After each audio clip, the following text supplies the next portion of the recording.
Hey guys, welcome back to a special rock tone feature where we'll be peeling back a few layers on what many would consider to be one of the best MTV Unplugged performances. We're bringing you 7 little-known facts, dealing with the performance and recording of Alice in Chains' MTV Unplugged session, ranging in topic from behind-the-scenes drama to the actual performance itself, which even some members of the band thought wouldn't happen. So without further ado, we're going to give you a quick recap of the show's basic information for those not quite as familiar.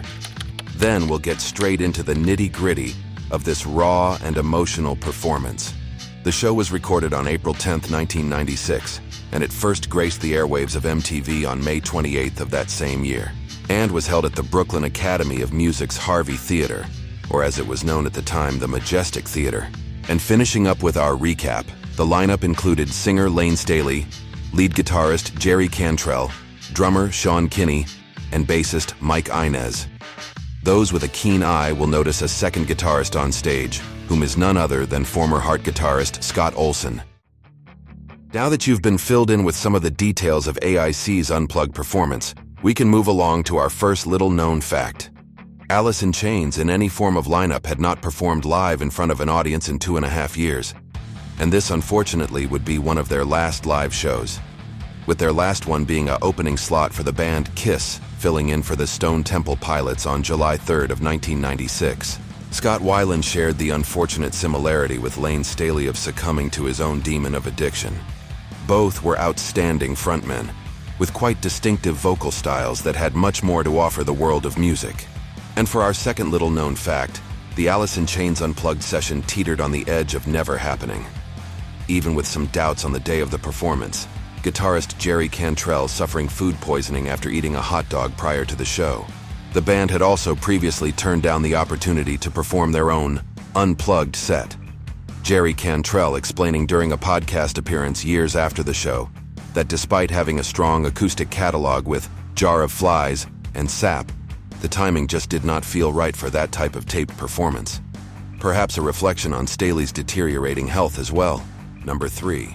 It's actually pretty well known that bassist Mike Inez had wrote "Friends Don't Let Friends Get Friends Haircuts" on his acoustic bass guitar, as well as the fact it was aimed towards quite possibly the biggest metal band in the world at the time, Metallica.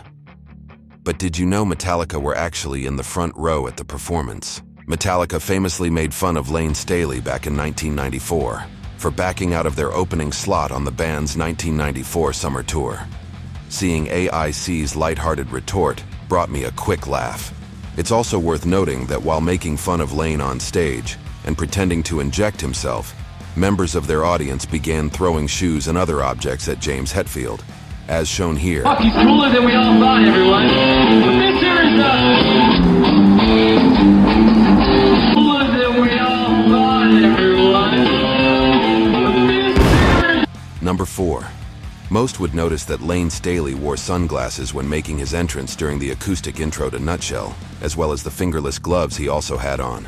This was not the doing of a hired stylist, nor an attempt by Lane to dress more like your typical rock star. At this point, heroin addiction had sunk its claws deep into Lane's everyday life and existence, and it certainly shone with his blackened eyes and the track marks on his hands and arms. This, unfortunately, was an attempt to hide those signs of addiction from the millions watching at home. I am currently working on a video that details the devastation that heroin inflicted on our favorite grunge heroes. That short-term solace it provides eventually leads down a dark path of self-destruction that has been the downfall of many great men and women. Fact number 5. The execs at MTV and the producers behind MTV's popular Unplugged series were having serious doubts with Alice in Chains' ability to pull it together to tape the show. As previously mentioned, they had not performed live in 2.5 years. Their lead guitarist had food poisoning, with a trash can visible next to him throughout the show. And most serious of all, their lead singer was visibly frail, and there were worries of him going through withdrawals before or during the show. I can only imagine the collective sigh of relief when Lane belted out the first words to Nutshell, and MTV realized things will probably be okay. While the performance was far from perfect, to me and many others, that's what solidifies this as one of the best Unplugged shows ever produced. as it has a certain raw sense you would never receive from an over-polished studio album that was standard for the mid to late 90s. Number 6. The Jerry Cantrell penned track, "The Killer Is Me," was never recorded for a studio release, and was actually brand new when performed at the band's Unplugged performance.